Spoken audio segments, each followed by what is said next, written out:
think the most important thing to try to develop is some kind of habit. Do it at a regular interval, whether it's once a week or once a month, it doesn't matter, but at least try to develop a habit. People want it to be too good, you know what I mean? They want it to be perfect, or they are worried that it's not going to be original enough. Don't worry about that. Get it out there. It's not going to be good. That's the reality. Don't worry about being original. You're not going to be original. Everything you do starts with imitation. If you know with kids, right? In the beginning, they just repeat you. And then at some point, they come up with their own jokes or their own words or their own. But in the beginning, it's all repetition. I try to write a lot of comments. And then when I see that a comment resonates, I try to think, okay, this is something that interests people or they find interesting. And then I make a big article out of it. Be genuine. And that's what I always try to do. I know that I sometimes have strong points of view. I call them spiky points of view. I learned that from Wes Cow. The big challenge is there's so many people in the Agile community, right? So there's this sea of opinions and noise. They're not noise, right? But I'm just calling it noise. So you need to stand out a bit. You need to have a bit of a spiky opinion, which is a bit of counterintuitive. And that's what I try to do. I try to find in myself these things which are a bit counterintuitive. And then I write about that, because otherwise you just drown out in the sea of noise. And the most important thing I try to do is, and I'm not going to say I always succeed, right? But this is what I really try to do, is be genuine. I don't try to write clickbait articles. I don't try to write stuff, that people feel tricked. It's really something I really, really believe. I have the feeling that people feel that. People appreciate that. And you do the same. Your videos are fun. That's how I would describe them. You try to inject them with fun.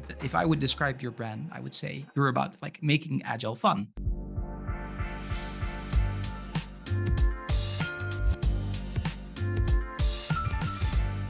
Hi, I'm Maria, and this is the Agile State of Mind. Welcome, and welcome to the Agile Conversations, where I talk personal branding with Agile people. And today, as you see, I have with me Maarten Dalmijn. Hi, Maarten. Hello. It's lovely to have you back. I feel like we are podcast pals, Yeah. No, it's really great to be here. I really loved our previous episode. So. Me too. For those who don't know who Maarten is a product leader, but very popular one, especially if you go to LinkedIn, you will find Maarten on LinkedIn. And very soon, Maarten will release his first book on sprint goals that we are all waiting for, and that I had the honor and privilege to read before everybody else. And I'm really excited about that book. Where is the release, Maarten? It's going to be in August, half of August somewhere. Yeah, I don't know exactly when it's going to arrive in the warehouse, but it's all looking good. Cool. So in the vacation, so we have whoever goes for vacations, you have a vacational read. Since I have read it already, I just want to say that for me, it's great, even though the title says it's a book about sprint goals. It's so much more than that. And one thing that I took, especially because Maarten is actually, you are explaining a lot about Scrum, what is Scrum, and what actually is the essence of Scrum, and not just the practices or the theory of Scrum. Why should we do Scrum? But there is also this part of scaling Agile that I loved. And I was actually very surprised you didn't hate on Safe too much there.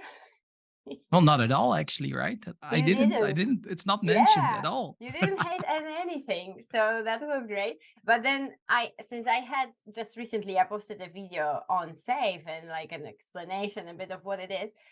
I am thinking your book helped me so much to see through the framework, and see that actually what we should do is use it as okay, here are some guidance. You have some guidance and you have some rules and it's a toolbox, and you can just choose whatever fits and more focus on the company culture.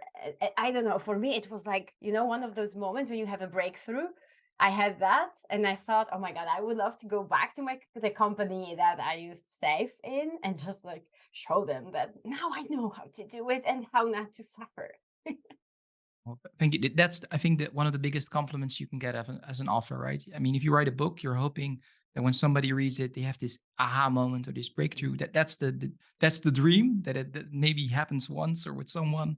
So thank you. You're welcome. Thank you for putting it out there and helping us read through stuff, because I think that's one of the things we will talk about personal branding today. And I would like to get to how you got to write a book and how you are actually promoting yourself and like doing the marketing for yourself as a brand or a product, because that's also very it's funny, you know, that especially as a product leader, you work with product and you also market yourself as a product. And that's so great that you share all that knowledge that you gained, and we we can learn from it. And especially for me, it's important that we stop being so as if you go out of school and you learn all the rules and you think you have to obey and everything needs to be like in a box, because we are somehow taught this way. And now when I read your book, I was like, okay, finally somebody told me like the why of the things. Why should we do this? It's not just to follow the rules, it's more to help and to provide better value, but to also not die in the intent, to enjoy your work, right? Yeah, absolutely. Also, you posted about our talk Yeah. on LinkedIn, and we got a lot of questions from the audience. So I will be also taking a look. I did some categorizing, and I will Yeah. maybe share quickly that what I saw that people are interested about the branding is the channels that work best and that actually make sense to use, then building a brand while full-time working for another company, which it was funny because people were like, yeah, you know, but they also want their brand to be on your profile, for example, right? And then you want also your brand. And then there is this evolution that people were asking, like, you know, that for sure it evolves how you market yourself and do marketing for yourself. Striking thing was, and that would be my first question, what do you actually, who are you, like, how do you start? Because what was funny for me was that somebody I think asked, how do you build a brand as an agile coach, for example? Like, aren't you the brand? Like, what do you want to do you want to be a different person, Yeah. you know? So Yeah. that's my first question, like, how do you even start? What was also your trigger to start Yeah. creating Maarten Yeah. Dalmijn.com? Yeah. So that's a excellent question. So I think the main thing for me was I was working in tech. I was like end 20s, beginning 30s, and I was thinking, how do I stay relevant? Because what I had seen is as we tend to get older, um, it's more difficult to get jobs, right? And I'm not saying I agree with that or that's fair. Like I absolutely don't agree with that, but that's something I was worried about. And I was thinking, what can I do? Because I want to work my whole life. That was kind of the idea, right? And not because how do you say I want to earn as much money as possible, because I think work is fun and it needs to be fun. Like that's what I try to do at least. And I came to the conclusion building a brand is a good way to do that, right? Because if you have a brand, that's something that isn't easy to obtain, but it also doesn't disappear quickly unless you do something really, really stupid like Donald Trump or whatever, you know? But yeah, that was kind of the main reasoning. What was your reason? Because you've also built a brand, so I was curious. What was your reasoning? Yeah, I think the start was not even a brand, you know. Of course, I chose because I like to play with words. So I invented the Agile state of mind because, of course, I love the New York state of mind. But for me, I noticed that I was working in a very agile environment. And when I changed jobs, I saw that, oh, that's not the usual. Because I was working with many teams, I started to have to explain the same thing over and over again. And I was like, maybe I will just like record it. And somebody told me that they have a friend who's a YouTuber and she's doing she's Chris Rua. She's actually doing a channel, but in Spanish for Latin America. And I was like, okay, I will try. And then this is perfect. I have a problem with a team. I record a video about it. And then when I have the same problem with another team, I can tell them something, but then I can share the video. And then my friends told me that they have the same. Maria, I have the same problem as you. And I just showed them, like, you see? So it started like that. But then I noticed that, yeah, it makes sense. It gives you some advantage in the workplace for sure, because people recognize you. And it's easy to prove your value because you can just share your materials, your work, and they see that, well, you are not a fraud. You basically know what you're talking about, right? Yeah, Mm. and that makes a lot of sense. So what I think is interesting is I think building a brand is something personal. Like your journey was different from your trigger was different from mine. And as well, not only the trigger was different, I started writing, you started recording videos. And yeah, and then that's I think what I would take away is I mean, you enjoyed that, right? I assume. I mean, making the videos. I Yeah, I wouldn't. Like don't I'm even honest, right? hate my voice anymore. There's another win, but that's the thing, right? I would hate making videos. Yeah. Like that's because I've done it, tried it. I don't like it. I love writing, right? And Mhm. I know you also write, right? But Yeah. I think that's the most important thing. Do something, that you can stick with, that you enjoy doing, because yeah, your first channel, I think, if I may call it that way, the most important thing is that you can continue doing it over a long period of time. That's the most important thing. And if you want to write, but you cannot stick with it, then record videos. If you like talking, do a podcast. But yeah, that's my biggest advice I would give. Like, work with what works for you, what you enjoy, and start from there. And don't think about having the perfect channel. That's not what that will come later.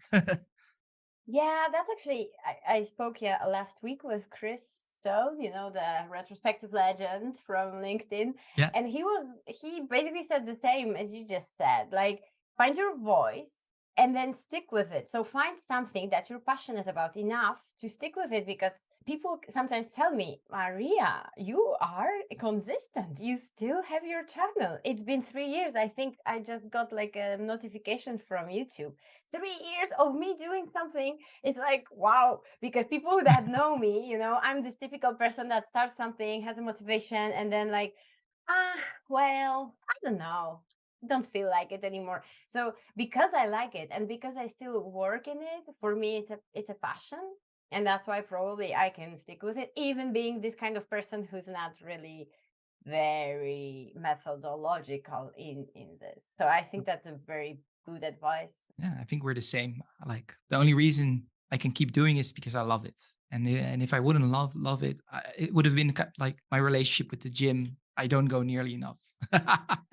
Yeah, that's funny. Do you have any tips for that? For like, because, even though we love it, for example, I have those moments of I just record one video a month and I'm like, Yeah. and then I have like, yeah, I want to do it. I'm doing a couple a week. Do you have anything that helps you stick to it? I think the most important thing to try to develop is some kind of habit. Like do it at a regular interval, whether it's once a week or like once a month, it doesn't matter, but at least try to develop a habit. What works for me might not work for someone else, but what helps best for me is kind of what Chris Stone said. I write about stuff I really care about. I'm not good enough of a writer to write about stuff I don't care about. So there's many things I don't write about. Like I don't write about AI, I don't write about blockchain because it doesn't really interest me. Even when there's some kind of hype going on, I don't write about it. I write about the stuff that interests me, and I think that helps a lot. And yeah, and another obstacle I very commonly see is people want it to be too good. You know what I mean? They want it to be Mm. perfect, or they are worried that it's not going to be original enough. Don't worry about that. Get it out there. It's not going to be good. That's the reality. I say it's like making your first coffee, right? Like drip, drip, drip, drip. It takes some time. The first coffee is not going to be that great. You need to keep on putting those drips out there, and at some point, you've got a perfect filter coffee. But it's going to take a long time. And yeah, don't worry about being original. You're not going to be original. Everything you do starts with imitation. If with kids, right? In the beginning, they just repeat you. And then at some point, they come up with their own jokes or their own words or their own. But in the beginning, it's all repetition. And that's, yeah.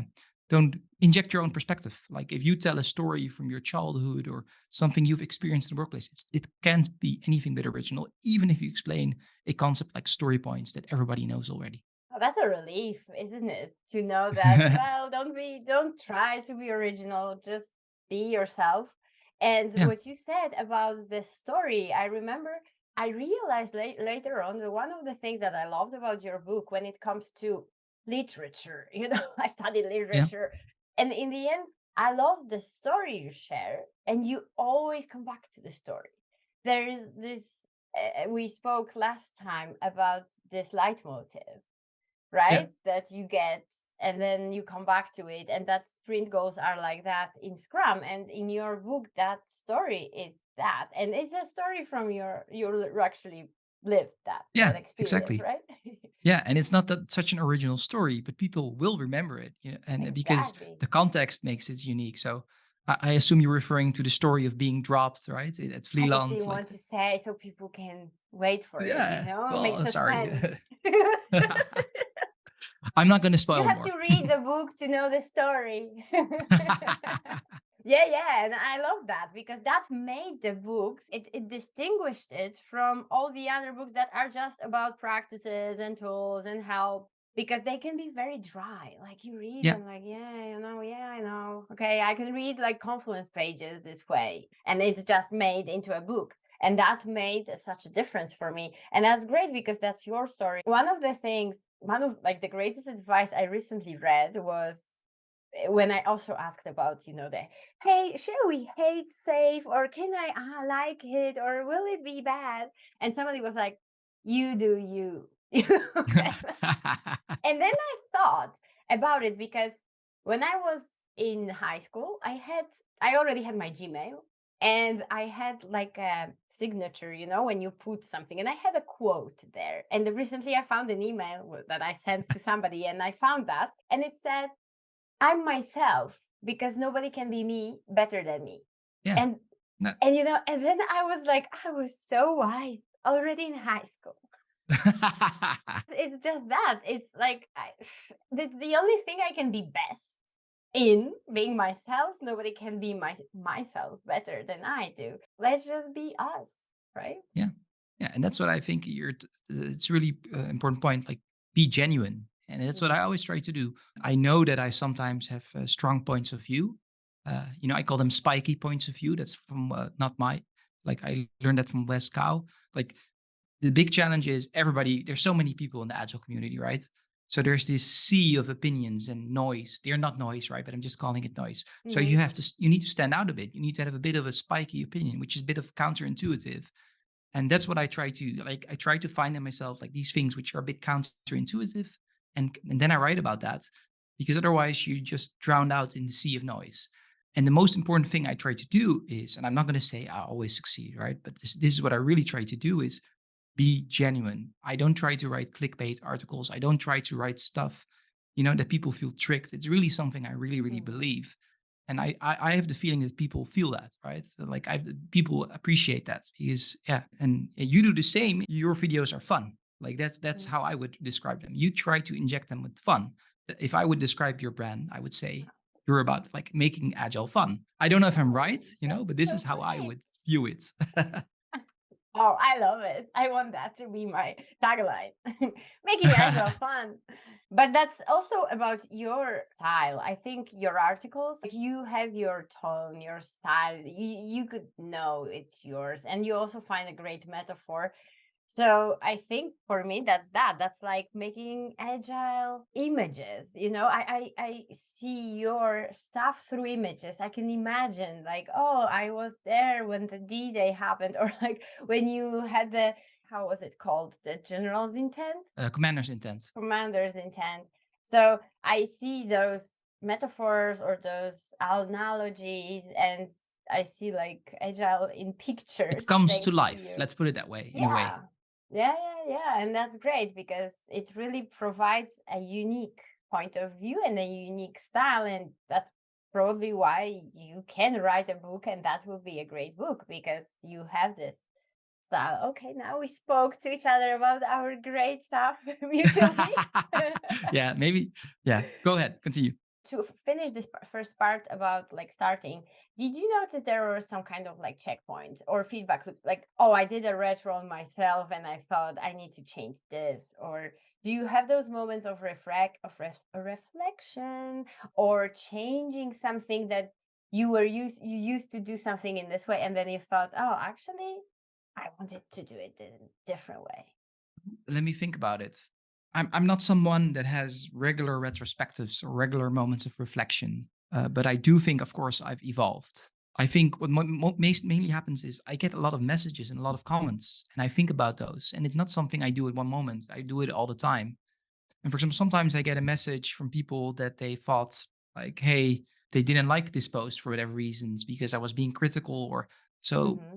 All these little moments are moments of feedback. And the biggest thing I've learned is I try to write a lot of comments. And then when I see that a comment resonates, I try to think, okay, this is something that interests people or they find interesting. And then I make a big article out of it. And then you have a bigger chance of success because that's the main thing, right? I write about what I find interesting, but I try to find this intersection about what readers find interesting. And sometimes what I find interesting is not what other people find interesting. So that's the main thing I've learned, like to kind Oh of, yeah. yeah. Yeah, that's the strangest thing, right? When I remember I had one video and I was like, oh, that video, I thought it was such a stupid video. I think I should like actually delete it, And then I went and I'm checking, and that's the most seen video in my channel, the refinement. And I'm like, really? Why this Yeah. one? Like, you will never know, right? Yeah. Sometimes you will think, oh, I'm so smart in this one. And I Nobody just, cares. I had I that. I just wrote an found this article. perfect metaphor, and people are like, so what? Yep. Yeah. I wrote this article and I still love it. It's about the Dutch herring fishing and the relationship with theory of constraints. Nobody cares about that article. Nobody really, and I love it. I still love it, but nobody loves it except me. So yeah, I I'm loved a it. poor I judge. actually liked it. I learned a lot.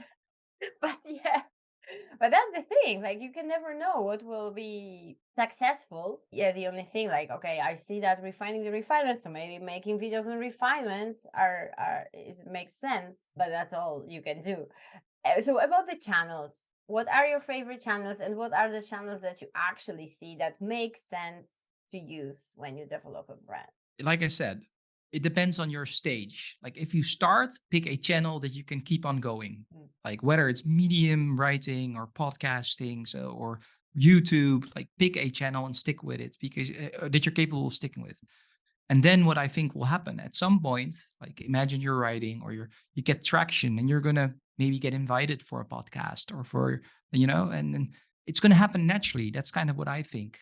Like, don't be too worried about being in every channel. Like, uh, Mm-hmm. I think it will happen naturally. And yeah, there are people that do everything right. They do recording videos, try it out. And if you like it, do it as well. But if you don't like it, you don't have to do it. You can be very successful with one channel. You grow that enough, the other channels are going to happen. Like people are going to invite you to podcast. You're going to be on YouTube.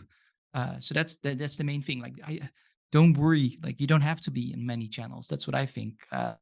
And if you don't like public speaking, you don't have to do that either, right? I do it and I don't really like it, but you don't have to do it either. You can still be very successful as well in building a brand. Yeah. And but do you have, because for me, for example, I use YouTube would be my main channel, but I also am probably people hate me already on LinkedIn because I'm always active there. Yeah. Yeah. So do you have any of those that you use just exclusively to gain followers or gain, let's say, reach? LinkedIn, of course, Mhm. Slack, you've got the various agile channels. So you can share your articles there in the writing channel, Serious Scrum, Hands on Agile. Yeah, for the rest, do Substack, don't do Medium. Medium is dying. Yeah, I don't know. Like, I think those are the main ones, like, to be Mhm. honest. And Did you ever started a newsletter and like wanted to, or is Substack that for you? well, Because Substack is the newsletter, and I had Ghost Mhm. before. So Ghost is when you own it, and I had a newsletter. But yeah, you get way more traffic on Substack, like because they have other offers on Substack. They can recommend you, and then you get way more Mhm. traffic than from Google. So yeah, I've got now like 6,000, I think, subscribers compared to 500 subscribers on Ghost in like I don't know 3 years. I think in Substack you don't know, right? Until you go to some stats, you don't know how many subscribers all the people that write there have, right? Yeah, well, you can see it. You can see it actually Yeah. nowadays. Yeah, Okay. so if I you go thought to they someone can. and you try to register, they have this message. There are over 5,000 people already subscribed to this newsletter. So you can kind of get Okay. an idea of the order of magnitude. Do you consider getting clarity on your target audience? Like, do you think it's necessary to know who you are talking to? Yeah. That's a So good one. That's yeah, that's a from good one. LinkedIn.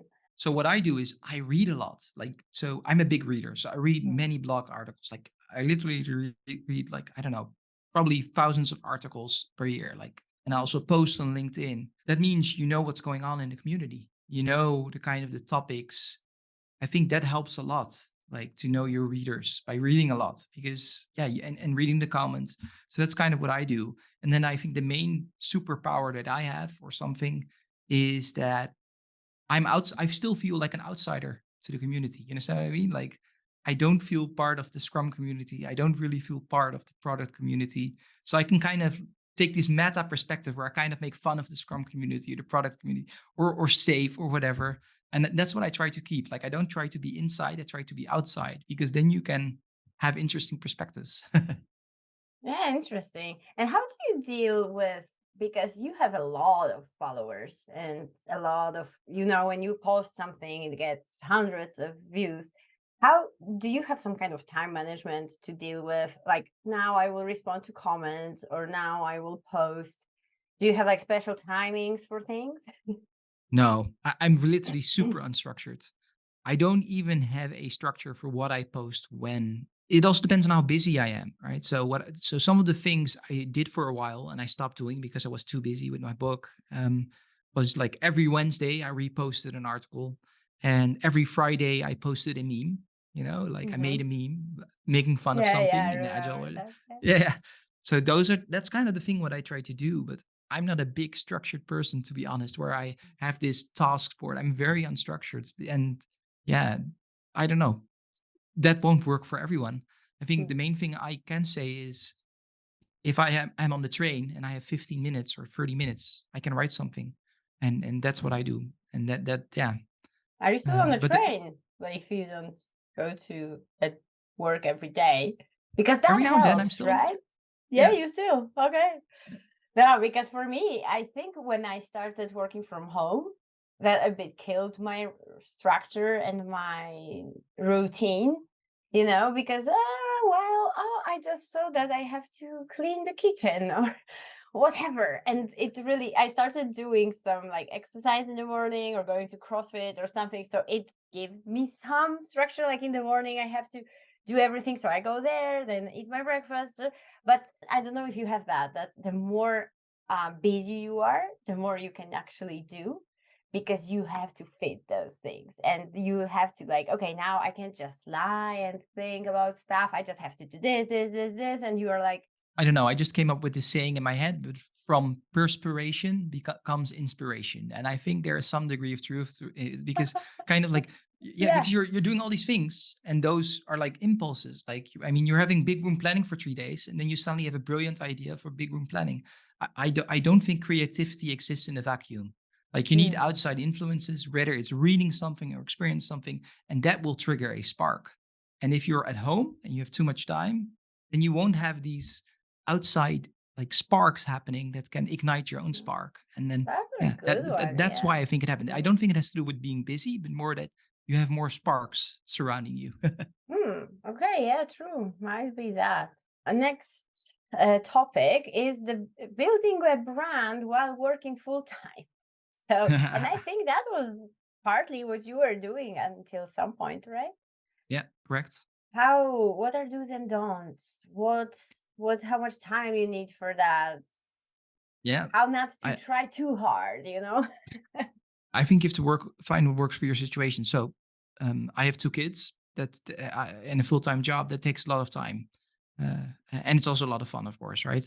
But don't get me wrong. But the main thing I try to do is, and it was the only thing I did for sure, 1 article per week. I did that for many, many years.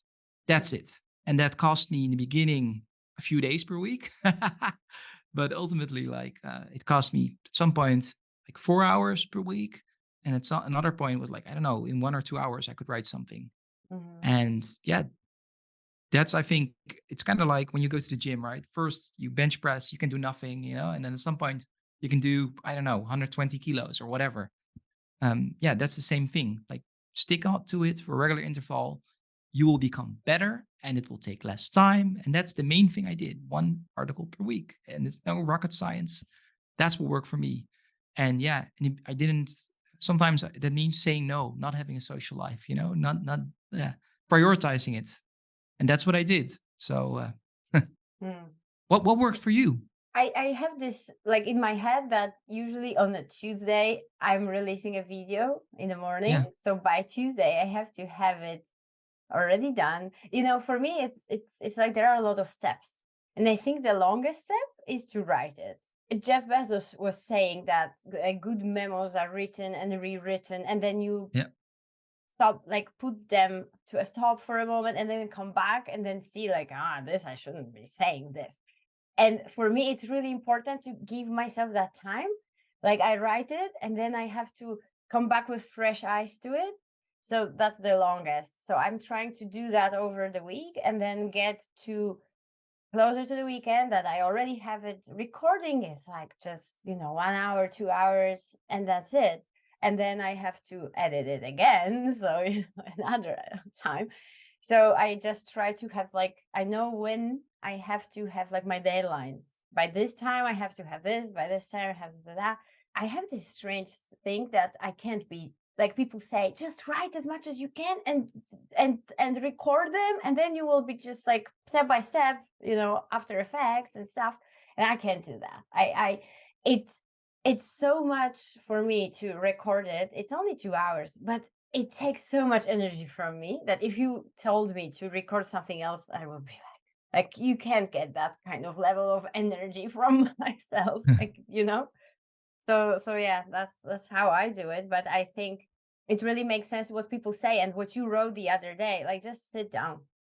And people say at the beginning I couldn't have disorder, like I have to first clean my house and then I can sit down and write. And then you like push through this order. You just have to sit down. Yeah. Right? And I think the main thing is do what works for you. Like every person is different, every personality is different. So yeah, listen to others for inspiration on what to do, but find what works for yourself. Yeah, exactly. Coming back to the you do you. Yeah, exactly. And also, talking about the habits, I can't really stress enough how great the Atomic Habits book is. Yeah, that's a great book. To also unlearn the habits you don't want that might be preventing you from what you want to achieve, right? Like the social media checking all the time. And there are so many good ideas of how to deal with that. So, but talking about that, you're not on social media, right? Are you on Instagram or Facebook or something like that? I am, but I don't really use it. So I use Instagram to look at watches, and that's it. And Okay. coffee machines. That's it. Okay, so coffee machines are one of your hobbies. Yeah. Coffee machines are one of my hobbies, and I also like Okay. watches. Do you have like a collection at home of coffee machines? No. I have one coffee machine, like a really Okay. nice one that I'm The one happy that with. that actually makes coffee. It's not just Yeah, a the one that museum makes make. espresso. Yeah, and cappuccino. So Okay. Well, that was great. I really enjoyed a lot of tips that you have to share. And then in the end, I think that's what we are talking about. It's not that you have to do something special. Sometimes it happens to me that people invite me. You can follow me on LinkedIn, but yeah, people sometimes want to be in touch. So they invite me and they say something, and I'm like, are you a person or are you a bot? It feels like they start saying stuff in like, thank you for inviting me. I will appreciate this connection for and I'm like, really? And I'm like, sure, great. How are you? And then I think people sometimes think that when you want to be a recognized person, let's say, you suddenly have to get into some other shoes that are not yours because that's what the society somehow expects, right? And that's not yeah. true at all. Like that won't long run, it won't work for you. No, I agree. We're all people, and what I always try to remember, everybody, and this is not going to sound maybe very nice, everybody shits on the toilets. We're all the same at the end of the day. Yeah, even the Pope, right? Yeah, exactly. Even the Pope, and you just see him sitting there, having difficulty. We all have that sometimes. Yeah, that's a good, a good one to finish this conversation. Thank you so much. And I can't wait for the book to come up. I would love to also have an interview with you, Maarten, about the book and about the contents of it, so we can share more things with people. That's whenever you will be available. And have a great day. Have an awesome day. Thank you. Bye-bye.